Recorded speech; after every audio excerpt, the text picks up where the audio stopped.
Donc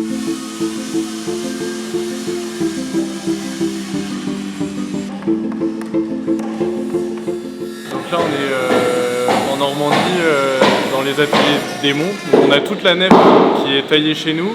Une partie est taillée, équarrie est taillée chez deux de nos sous-traitants. Là on va vraiment à la reproduction à l'identique d'un chantier bois équarri. Donc c'est plus complexe, mais donc ça rend le chantier encore plus intéressant et les échanges avec les architectes sont très constructifs.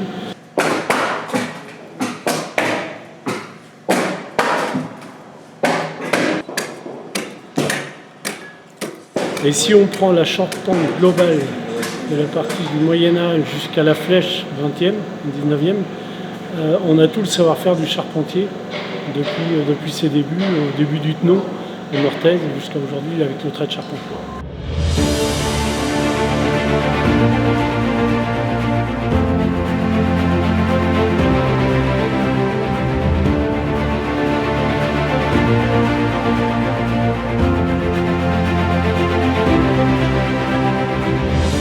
Les outils pour les ateliers Perrault et pour compléter aussi notre outillage ont été conçus par un groupement de taillandiers piloté par la maison Luquet. Les super haches qu'ils nous ont produits, qui sont des ouvrages à part entière, dignes de l'orfèvrerie.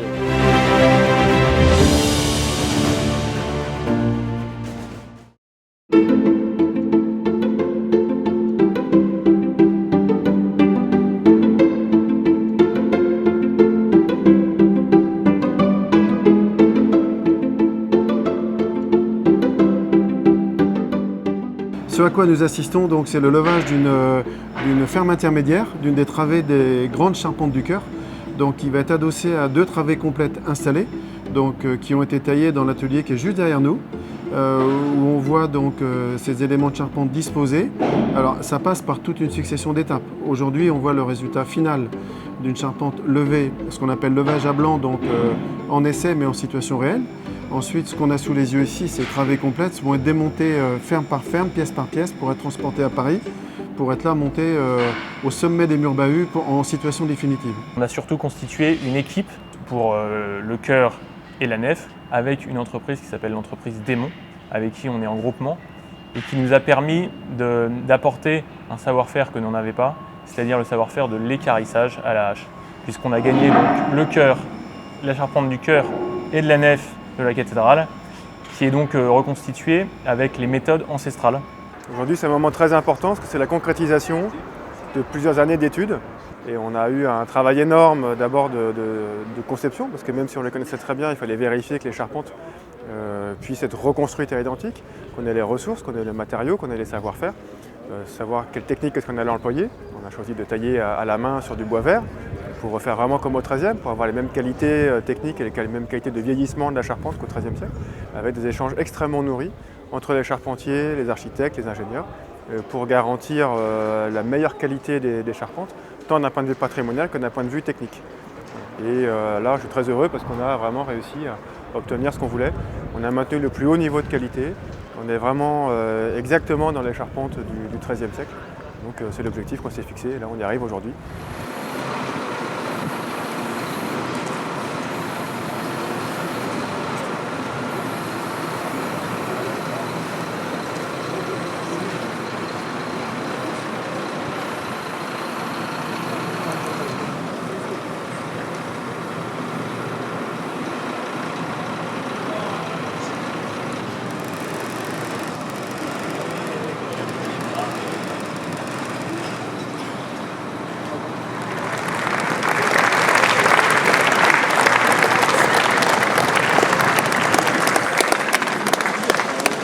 Et je suis venu aujourd'hui dans le cadre de ma tournée de toutes les entreprises qui travaillent sur Notre-Dame, parce que maintenant on est dans cette phase de reconstruction et je veux venir d'abord voir comment ils travaillent, leur rendre hommage, les encourager et les remercier et les galvaniser pour atteindre l'objectif.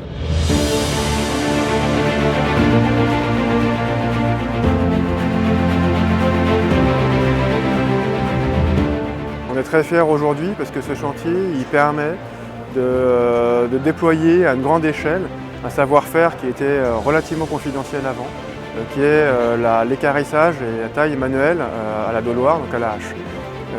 C'est grâce à ce chantier qu'on prouve qu'on peut travailler à toutes les échelles avec cette technique qui est la technique ancestrale, qui était employée encore très couramment jusqu'à la fin du 19e, début du 20e siècle. Donc là aujourd'hui, Notre-Dame, c'est un des maillons qui va permettre de transmettre aux générations futures ce savoir-faire. Et ça pour nous, c'est extrêmement important.